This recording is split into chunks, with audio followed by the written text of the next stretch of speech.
পরিত্যক্ত বোতল দিয়ে ডাস্টবিন তৈরি করে রীতিমতো সবাইকে তাক লাগিয়ে দিয়েছেন নাটোরের এক তরুণ মাহফুজুর রহমান।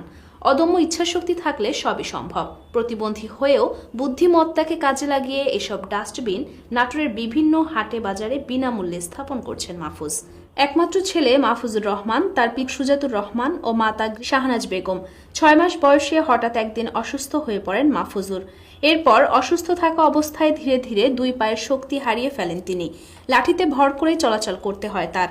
তবু স্বপ্ন দেখেন পৃথিবীর সবচেয়ে উঁচু পর্বতশৃঙ্গ মাউন্ট এভারেস্ট জয় করার। তৈরিকৃত ডাস্টবিন দেখতে অনেকেই আসেন তার বাড়িতে। জানা গেছে মাহফুজুর কিছু স্বেচ্ছাসেবী সংগঠনের সদস্য। এছাড়াও তিনি পরিষ্কার পরিচ্ছন্ন করার জন্য ছুটে বেড়ায় নাটোরের বিভিন্ন প্রান্তরে। যেখানেই যান তার সাথে থাকে একটি করে ব্যাগ। রাস্তায় পড়ে থাকা চিপসের প্যাকেট, সিগারেটের প্যাকেট, পলিথিন, ছেঁড়া জুতা, ওষুধের খোসা পরিষ্কার করেন তিনি। মাহফুজ বলেন, একদিন হঠাৎ চিন্তা